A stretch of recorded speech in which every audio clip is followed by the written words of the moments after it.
अस्सलामुअलैकुम वीवर्स। इस उम्मीद के साथ कि आप सब खैरियत से होंगे, दुआ है रब से कि वो हमारा शुमार खुशियाँ बांटने वालों में करे, आमीन। वीवर्स, आज मैं आपके लिए हलवाई स्टाइल नमक पारों की रेसिपी लेकर आई हूँ। इस रेसिपी को फॉलो करके आप क्रिस्पी और मज़ेदार से नमक पारे घर में आसानी तैयार कर सकते हैं। तो चलिए नमक पारे बनाना शुरू करते हैं। नमक पारे बनाने के लिए यहाँ मैंने एक बाउल में सबसे पहले 2 कप मैदा लिया है। अब मैं इसमें हाफ़ टी स्पून ज़ीरा और हाफ़ टी स्पून नमक शामिल करूँगी। आप चाहें तो ज़ीरे की जगह अजवाइन का इस्तेमाल भी कर सकते हैं, लेकिन मुझे ज़ीरे का टेस्ट ज़्यादा पसंद है, इसलिए मैं यहाँ ज़ीरा इस्तेमाल कर रही हूँ। इन चीज़ों को मैदे में डालने के बाद हम इन्हें अच्छे से मिक्स कर लेंगे। ज़ीरे और नमक को मैदे में अच्छे से मिक्स करने के बाद अब हम इसमें 4 टेबलस्पून मेल्टेड घी शामिल करेंगे। आप चाहें तो घी की जगह यहाँ ऑयल का इस्तेमाल भी कर सकते हैं, लेकिन घी से नमक पारे ज़्यादा खस्ता बनकर तैयार होंगे। अब हम घी और मैदे को इस हद तक मिक्स करेंगे कि ये ब्रेड क्रम्स की शक्ल में आ जाए।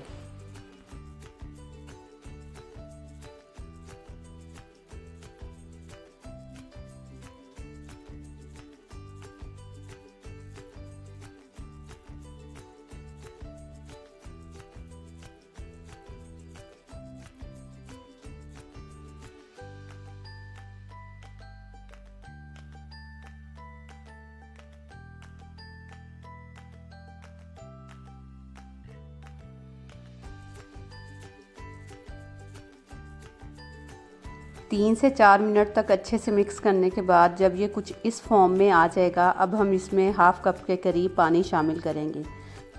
डो बनाने के लिए हम यहाँ रूम टेम्परेचर पर पानी इस्तेमाल करेंगे। यहाँ इस बात का भी ख़ास ख्याल रखें कि हम अपनी डो को जिस हद तक हो सके सख्त तैयार करेंगे, क्योंकि हमारी डो जिस हद तक सख्त होगी उतने ही हमारे नमक पारे खस्ता बनकर तैयार होंगे।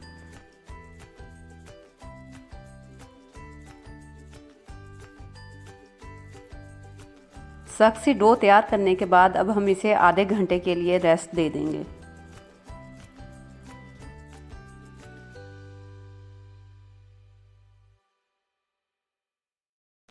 डो को आधे घंटे तक रेस्ट देने के बाद अब हम इसके 4 से 5 पेड़े बना लेंगे। अब जहाँ हमने इन पेड़ों को बेलना है वहाँ हम खुश्क मैदा छिड़क देंगे और इनकी एक गोल सी रोटी बेल लेंगे। यहाँ इस बात का ख्याल रहे कि ये रोटी ना तो ज़्यादा मोटी हो और ना ही बिल्कुल पतली। डो को बेलने के बाद अब हम इसकी बारीक बारीक पट्टियाँ काट लेंगे। मैं यहाँ पट्टियाँ काटने के लिए पिज़्ज़ा कटर का इस्तेमाल कर रही हूँ। आप चाहें तो छुरी की मदद से भी ये पट्टियाँ काट सकते हैं। नमक पारों की कटिंग करने से पहले हम रोटी के ऊपर थोड़ा सा मैदा छिड़क के अच्छे से फैला देंगे, ताकि हमारे नमक पारों की कटिंग आसानी से हो सके। अब आप इन्हें छोटे बड़े जिस शेप में भी आपको नमक पारे पसंद हों काट सकते हैं।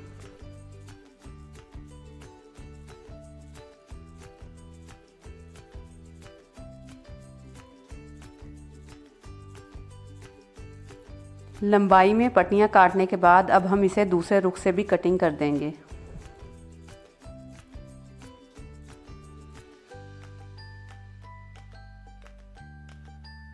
नमक पारों की कटिंग करने के बाद अब हम इन्हें किसी प्लेट में निकाल लेंगे। इसी तरीके से हम अपने बाकी के नमक पारे भी तैयार कर लेंगे। तो चलिए अब बारी आती है नमक पारे फ्राई करने की। नमक पारे फ्राई करने के लिए यहाँ मैंने ऑयल को मीडियम हीट पर गर्म करने के लिए रख दिया था।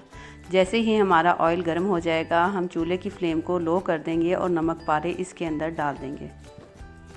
नमक पारे फ्राई करने के दौरान हम चूल्हे की फ्लेम को लो टू मीडियम ही रखेंगे, ताकि हमारे जो नमक पारे हैं वो खस्ता बनकर तैयार हों। अगर फ्लेम हाई होगी तो नमक पारे ऊपर से तो गोल्डन हो जाएंगे, लेकिन कुछ देर के बाद ये नरम पड़ जाएंगे। नमक पारे फ्राई करने के दौरान हम वक्फे वक्फे से चम्मच चलाते रहेंगे, ताकि हमारे नमक पारे एक जैसे गोल्डन बनकर तैयार हो सकें। जैसे ही नमक पारों का कलर लाइट गोल्डन होगा, हम इन्हें ऑयल में से निकाल लेंगे, क्योंकि ठंडा होने के बाद भी इनका कलर कुछ डार्क हो जाता है।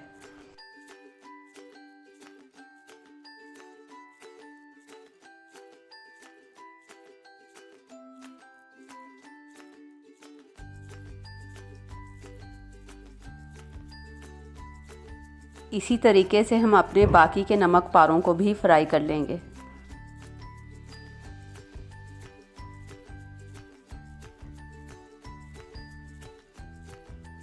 आप देख सकते हैं कि यहाँ कितनी आसानी से और कितने कम इंग्रेडिएंट्स के साथ हमारे नमक पारे बनकर तैयार हो गए हैं।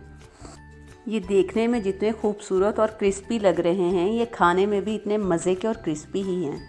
आप देख सकते हैं, मैं आपको यहाँ एक नमक पारा तोड़ के दिखाती हूँ। देखिए ये कितना क्रिस्पी बनकर तैयार हुआ है।